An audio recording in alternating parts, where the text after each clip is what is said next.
Ya. Esok itu adalah hari di mana Allah paling banyak membebaskan orang yang tadinya harusnya mendapatkan siksanya Allah, lalu karena dia memanfaatkan, memuliakan, mengistimewakan hari Arafah itu dengan ibadah kepada Allah, maka Allah bebaskan dia, Allah hapuskan namanya dari daftar calon penghuni neraka. Kapan paling banyak Allah menghapus itu adalah di hari Arafah. Gak ada hari lain yang lebih banyak Allah kemudian menghapus, merubah keadaan seseorang yang harusnya disiksa kecuali hari besok Arafah. Artinya benar-benar hari yang istimewa.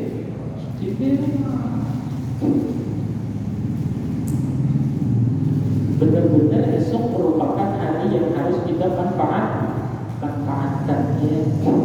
Waliyadzubillah, gak ada kita yang mau, tapi siapa tahu waliyadzubillah, nama kita ada terdaftar, ya kan? Kalau terdaftar menerima bantuan kira-kira lumayan, ini terdaftar sebagai calon penghuni neraka. Besok manfaatkan, isi dengan ibadah. Kalau minta maaf ya, kalau kami di Kalimantan besok itu orang yang memang bisa gak akan kerja ini. Misalnya kayak orang ke sawah, orang kemana itu, kalau khusus untuk besok itu bahkan dianggap bahasa sininya apa ya? Itu kalau keluar itu kemudian saking orang tua dulu mengajarkan bahwa besok itu jangan jangan diisi dengan aktivitas dunia, tapi gunakan untuk ibadah. Sampai dikatakan kalau bekerja besok itu, tapi ini tidak benar. Maksudnya tidak benar itu namanya orang dulu kan mendidik itu kadang-kadang caranya nggak pas. Misalnya contoh, jangan duduk depan pintu katanya nanti, susah jodoh ya kan? Kira-kira kalau orangnya ganteng, duitnya banyak, walaupun duduk di pintu susah nggak jodohnya? Gampang ya tetap kan? Artinya sebenarnya maksudnya mereka tuh orang susah kan lewat kalau kita duduk di pintu tuh. Cuman ngasih tahunya tuh caranya tuh orang dulu tuh caranya doang, kemudian caranya begitu. Kadang-kadang kan apalagi perempuan misalnya kan, jangan makan piring di dan namanya yang piring ditaruh di tangan gini loh, diangkat ya itu. Nanti katanya kalau makan piring diangkat, kalau perempuan akan dimandu. Kalau laki-laki malah nyuruh kayaknya. Angkatnya itu makan katanya, tapi jangan bosan dicoba di rumah ya. Pulang rumah begitu makan, angkat aja bu piringnya gitu kan. Dan artinya apa? Kalau kayak gini makan kan apalagi sampai mau seberapa macam-macam, ya rentan apa segala macam. Kemudian ada juga jangan duduk di atas bantal nanti. Tapi pernah nggak disuruh? Artinya nggak cocok kalau bantal dibuat duduk dan nggak dibuat kepala. Artinya orang lain itu caranya orang dulu itu caranya begitu, tapi maksudnya benar itu kemudian. Nah sampai di kami itu kalau hari awal waktu bekerja tidak dapat bahayanya besar. Tapi tidak nggak ada dalil, nggak ada nas negara. Cuma ya tadi cara orang dulu biar menghargai hari awal seperti itu. Ya.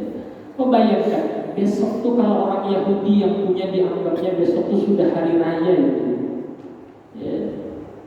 Lagi pula besok itu hari di mana Allah paling banyak membebaskan hambanya dari daftar calon penghuni neraka. Dalam hadis yang lain yang berikutnya Nabi Sallallahu Alaihi Wasallam beliau bersabda bahwa ini hadis diriwayatkan dari Abdullah bin Amr bin Al-As, diriwayatkan oleh Al-Imam At-Tirmidzi, kata Nabi sallallahu alaihi wasallam, "Khairud du'a yawm Arafah wa khairu ma qultu ana wa nabiyyuna min qabli, la ilaha illallah wahdahu la syarika lahu, lahul mulku wa lahul hamdu yuhyi wa yumiitu wa huwa ala kulli syai'in qadir." Kata Rasulullah, sebaik-baik doa adalah doa yang dipanjatkan di hari Arafah. Hadis riwayat Imam At-Tirmidzi daripada sahabat Abdullah bin Amr bin As. Khairul doa, sebaik-baik doa, doa yaumi Arafah adalah doa yang dipanjatkan di hari Arafah. Jadi besok itu selain kemudian istimewa, juga besok adalah di mana doa terbaik yang dipanjatkan oleh seorang hamba kepada Allah. Maka banyak yang besok berdoa kepada Allah Subhanahu wa taala. Ya. Nah, yang dianjurkan disunahkan bagi kita yang masyhur yang kita banyak tahu besok adalah disunahkan untuk berpuasa. Iya. Dalam hadis sahih kemudian disebutkan bahwa Nabi Sallallahu Alaihi Wasallam bersabda, "Siyamu yawmi Arafah usiba 'ala Allah ayyukaffira as-sanata allati qablah wa as-sanata allati ba'dah." Besok itu sunnah puasa. Siapa yang puasa besok hari semata-mata kemudian hanya mengharap balasan daripada Allah, maka Allah ampuni dosanya setahun yang lalu dan setahun yang akan datang. Ya, ini hadisnya kemudian disebutkan namanya riwayat Imam Muslim daripada sahabat Abu Qatadah. Sahih hadisnya, Nabi mengatakan bahwa siapa yang puasa esok hari tapi niatnya benar-benar kemudian hanya mengharap balasan daripada Allah, maka Allah akan ampuni dosanya setahun kemarin dan setahun yang akan datang. Nah, sepakat ulama, yang disepakati oleh para ulama dulu bahwa yang diampuni itu dosa-dosa kecil. Jadi dosa kecil setahun yang lalu dan setahun yang akan datang. Nah, artinya kan dosa kecil itu dosa yang tidak perlu taubat secara khusus. Kalau dosa besar harus taubat secara khusus, ya. Nah, tetapi kan begini, dosa kecil itu bisa saja terhapus, bukan bisa saja, bisa terhapus dengan amal kebaik. Misalnya kita sholat maghrib, maka maghrib dengan isya ada dosa kecil. Sholat isya, maka sholat isya ini menghapus dosa antara maghrib dan isya. Apalagi kemudian misalnya isya dan subuh sholat lagi, menghapus lagi, macam-macam, sedekah, menghapus dan lain sebagainya. Nah, artinya kemungkinannya kalau orang itu memang baik dalam setahun itu, arti baik di sini maksudnya baik menurut Allah dan Rasulnya. Artinya dosa kecilnya bisa jadi habis sudah, ya kan? Artinya dia sholat 5 waktu dijaganya, dia baca Quran dijaganya, dia baca sholawat dijaganya, dia istighfar dijaganya. Berarti kan dosa-dosa kecilnya dihapus sudah kan? Nah, ketika dia puasa Arafah, dosa mana lagi yang diampuni? Kata ulama, kalau memang sudah dosa kecilnya terhapus, maka tidak menutup kemungkinan ketika dia puasa Arafah dengan ikhlas, dosa besarnya bisa diampuni oleh Allah. Bisa diampuni. Jadi makanya saya ulang lagi, orang tidak akan memperlakukan emas itu secara khusus kalau dia tidak paham keistimewaan dan kemuliaan emas itu. Orang tidak akan memperlakukan besok istimewa kalau dia tidak paham besok itu apa keutamaannya. Dia akan anggap hari biasa. Coba bayangkan besok itu, besok Allah membebaskan orang-orang yang harusnya sudah terdaftar sebagai calon penghuni neraka. Kalau memang diterima amalan oleh Allah, dihapus oleh Allah. Kalau dihapus dari neraka, berarti kemana? Iya, mudah-mudahan masuk surga tanpa didahului siksa di neraka. Artinya bisa saja orang yang sudah namanya terdaftar jadi calon penghuni neraka itu masuk surga bisa. Cuma kemudian sebelum masuk dia diazab dulu. Nah, besok itu ada peluang masuk surga tanpa didahului sih.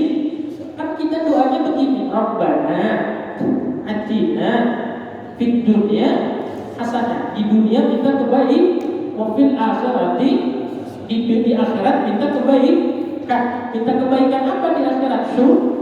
Surga. Kata Imam Al-Ghazali dalam Ihya Ulumuddin beliau, di dunia hasanah itu jangan dipikir duit. Kita kan berdoa, Rabbana atina fid dunya hasanah, ya Allah berikan kebaikan dunia. berani jamin. Kalau kita tidak ngaji, di otak kita namanya di dunia hasanah itu urusannya kan jawabannya sama tuh, kencang, kompak, kencang, ya kan? Kata Imam Ghazali, di dunia hasanah itu al-ilmu wal amal. Jadi kita minta ya Rabbana atina fid dunya hasanah, ya Allah kami minta datangkan, berikan kepada kami kebaikan di dunia, maksudnya kami beri ilmu, beri kemudahan mengamalkan ilmu ya Allah. Lalu wafil akhirati hasanah, maka minta surga. Cukup nggak sampai sini doang? Di dunia berilmu dan beramal, di akhirat surga. Berhenti kan di situ doanya? Ada sambungannya lagi kan, yaitu wakina, bebaskan kami dari adab. Kenapa sudah minta surga, kita bebaskan lagi dari neraka? Karena memang ada orang yang sebelum masuk surga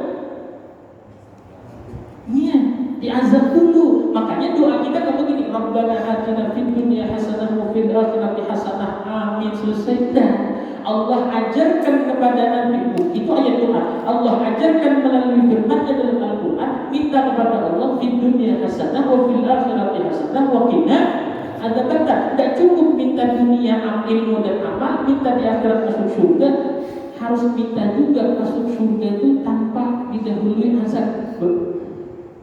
Makanya ada wakina, artinya bahasanya kalau gini dah, ya Allah minta deh di dunia ilmu dan mudah mengamalkan ilmu, nanti di akhirat masuk surga gak pakai susah, nah gitu deh, gak pakai ribet, gak pakai siksa ya Allah. Artinya kemudian surga ya langsung surga. Dengan kata lain, ada orang yang dia memang masuk surga, tapi sebelumnya diazab dulu. Nah, besok itu hari Arafah itu adalah kesempatan untuk mendapatkan wafil akhirati wakina.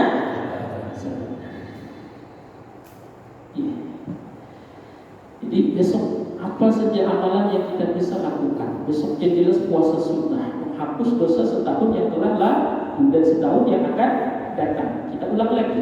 Setahun yang lalu tadi kalau memang yang sepakat dulu ulama adalah dosa kecil. Orang-orangnya misalnya dia sholatnya kadang sholat kadang enggak, kemudian artinya dosa-dosa kecilnya enggak terhapus setahun itu.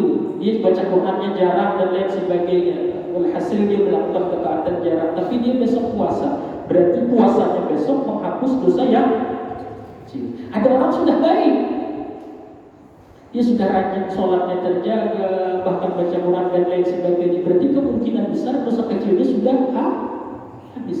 Sedangkan Arafah ini menghapus dosa setahun yang lalu, dosa yang mana? Maka tidak menutup kemungkinan, kata ulama, dosa yang besar. Oke, paham? Sekarang pertanyaannya, bagaimana kalau dosa yang akan datang sudah dihapus padahal orangnya belum? Jangan pahamnya begini loh ya. Kan saya udah puasa besok nih,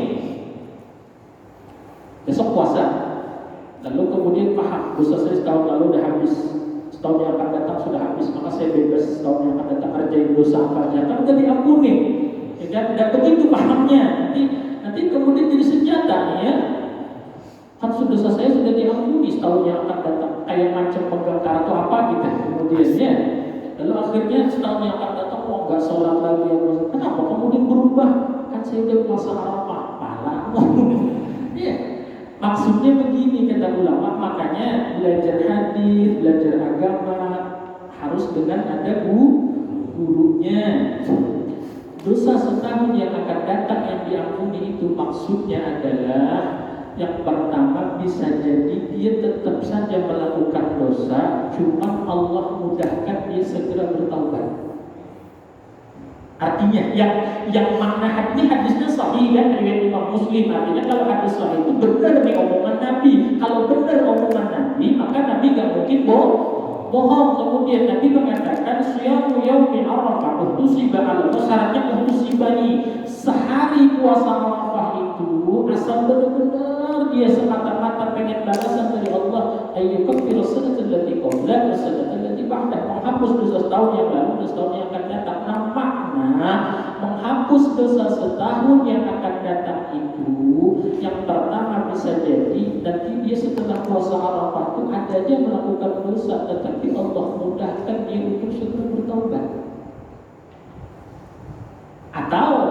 Yang kedua kata ulama, Allah jaga dia setahun yang akan datang dari melakukan dosa-dosa besar.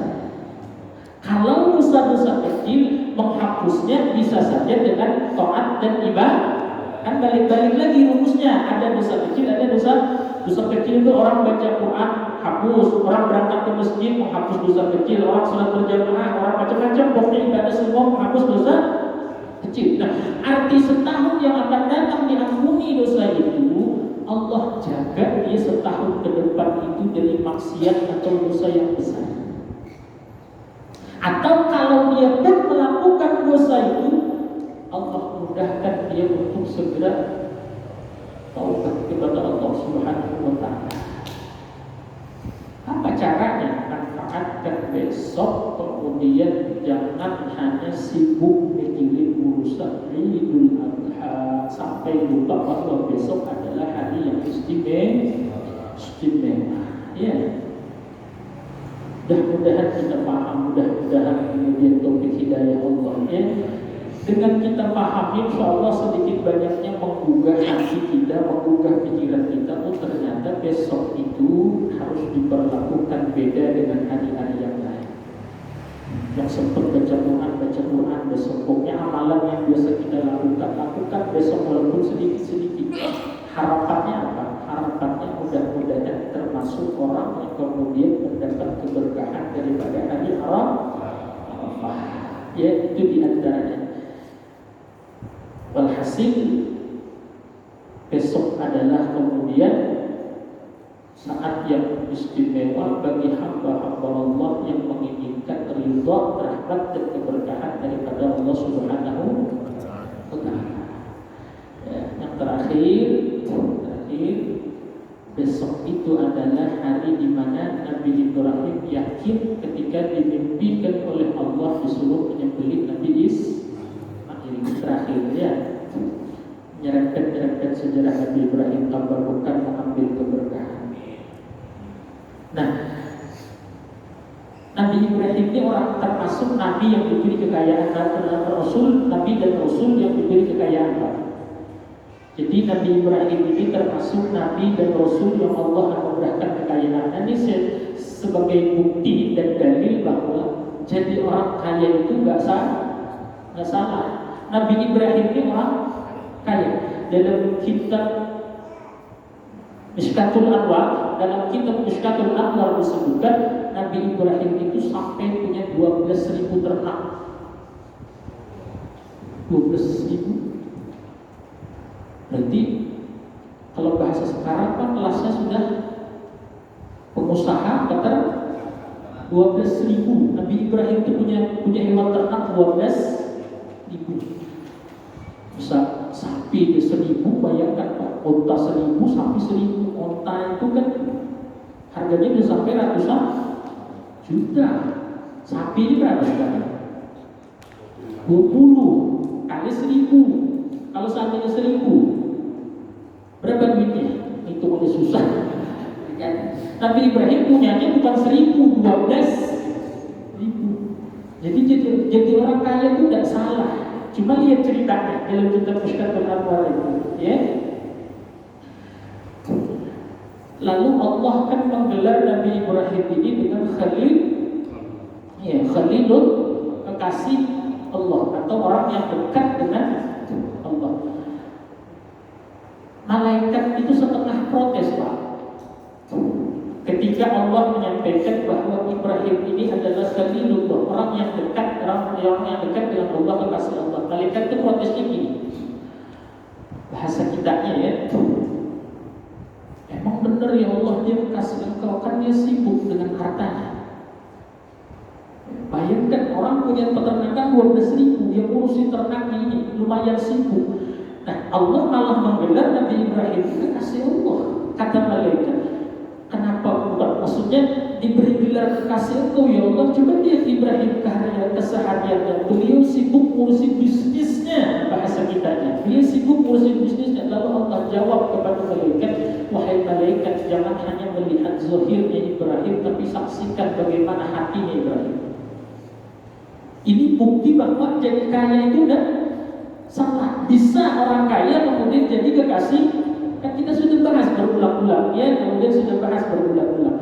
Lalu Pak, yang cerita penyembelihan Ismail itu salah satunya Allah tuh pengen kasih lihat kepada malaikat bahwa Ibrahim ini walaupun kaya tapi tetap cintanya melebihi cintanya kepada Allah, melebihi cintanya kepada yang lain. Maka ketika mau menyembelih Ismail itu, hijab antara malaikat dan Nabi Ibrahim itu diperlihatkan, dibuka oleh Allah. Malaikat itu melihat kaya ini cintanya Nabi Ibrahim dengan Allah, maka pantas digelar Khalilullah. Kemudian asbabnya, jadi itu aturan Allah Pak. Kalau bahasa kitanya, Allah pengen kasih lihat kepada malaikat, maka Allah atur sedemikian sama cerita Nabi Adam keluar dari surga. Ya, kalau secara zahir itu memang Nabi Adam salah secara zahir. Nabi Adam salah memang, kemudian dilarang makan makan satu pohon di surga ya. Yang pohon itu dinamai khuldi itu kemudian dimakan. Tapi itu sebenarnya sudah skenario Allah seperti itu. Coba bayangkan, kalau Nabi Adam tetap selama-lamanya di surga, ada nggak manusia di bumi ini? Iya kan? Artinya Allah memang mengatur begitu. Cuma ini pandangan, maaf ya, ini pandangan secara hakikat. Pandangan zahir tetap Nabi Adam salah. Tapi hakikatnya salahnya Nabi Adam itu memang diatur oleh Allah. Paham gak maksudnya ya? Kalau ada paham, nggak usah dipaham-paham ya, biar sebuyung-buyungnya dah. Ya. Coba lihat ketika Allah mengumumkan kepada malaikat, Allah menciptakan Nabi Adam. Apa firman Allah? Kemudian wa idh qala rabbuka lil malaikati inni ja'ilun fil ardi khalifah. Dan ingatlah ketika Allah mengumumkan kepada malaikat, sesungguhnya aku inni ja'ilun, aku akan menjadikan fil ardi di bumi khalifah. Nabi Ibrahimnya ada belum? Nabi Adamnya ada belum? Belum. Berarti Allah sudah rencanakan Nabi Adamnya nanti tempatnya lalu Allah masukkan surga. Kalau nggak dibikin salah, turun nggak dari surga? Jadi khalifah nggak di bumi. Supaya turun, maka dibikin.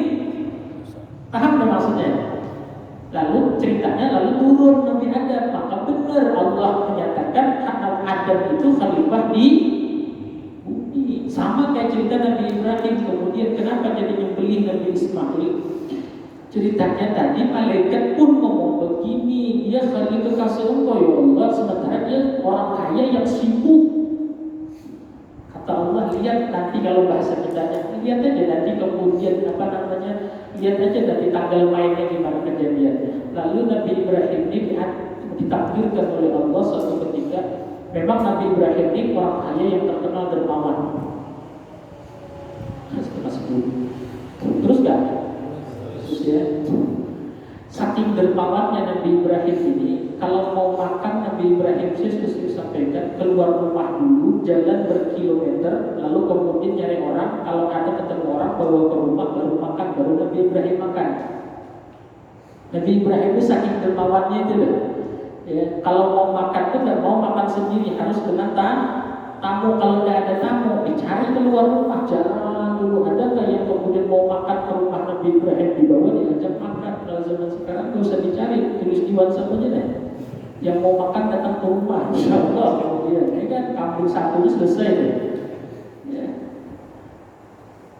Nah, suatu hari Nabi Ibrahim ini kemudian untuk mensedekah menyembelih yang sering ceritanya itu 100 unta, 300 lembu, 1000 kambing.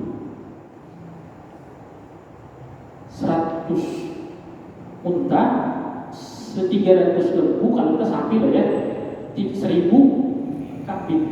Saking orang terperangahnya dengan kedermawanan Nabi Ibrahim, maka kemudian dia nanya, wahai Ibrahim, ini harta sedemikian banyak ini milik siapa? Nah ini ceritanya, mulainya Allah mengatur, membuat skenario Nabi Ibrahim ini, kemudian membuktikan kepada malaikat. Nabi Ibrahim ngomong begini, kata Nabi Ibrahim, ini semua milik Allah. Dan berarti jadi kaya salah? Enggak kan?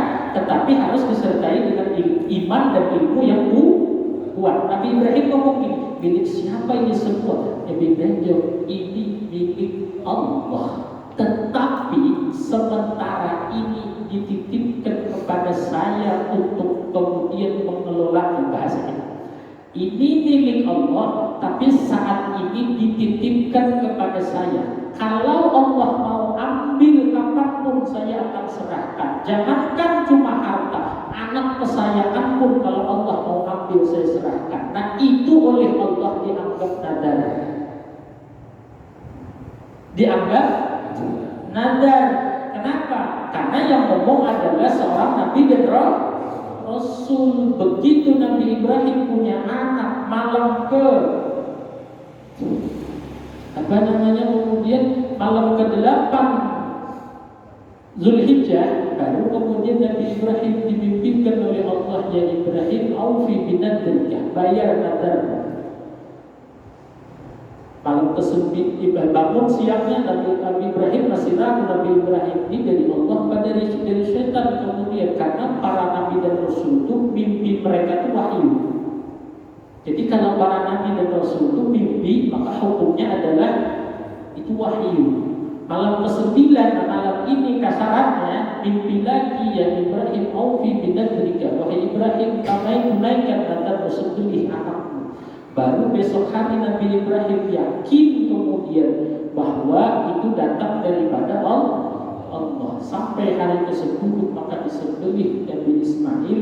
Maka itu diantaranya untuk membuktikan kepada malaikat bahwa Allah memilih Ibrahim sebagai kekasih itu adalah sesuatu yang tepat. Karena walaupun Ibrahim seseorang yang kaya raya, tetapi kecintaannya kepada Allah tetap lebih di atas kecintaannya kepada harta, bahkan lebih kecintaannya di atas kecintaan kepada keluarga, termasuk anak. Jadi itu ceritanya. Kenapa kita disuruh berkurban? Bukan buat pamer-pameran. Itu sebagai bukti bahwa kita sadar bahwa harta kita ini milik Allah. Cuma saat ini dititipkan Allah pengen ambil melalui hewan kurban. Maka ada orang yang mau menyerahkan, ada yang enggak. Kalau kemudian yang punya mau ngambil minta, sementara kita ini bukan pemiliknya, kita dititipkan, pantaslah ketika diambil diminta sama yang punya, kita kemudian menahan, kan sesuatu yang tidak wajar. Itulah ceritanya kenapa kemudian adanya adanya ibadah kurban. Nah itu kemudian diantara keistimewaannya ada Arafah dan lain sebagainya. Santai saja malam hari ini, insyaallah. Mudah-mudahan jadi ilmu yang manfaat, jadi ilmu yang berkah buat kita semuanya.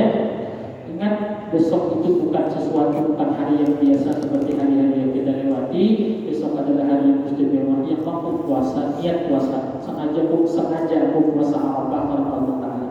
Usah ribet niatnya, sengaja puasa Arafah karena Allah Taala. Besok berbarengan dengan hari Kamis, maka kemudian puasa besok itu sekaligus berarti dapat pahala puasa sunnah hari Kamis.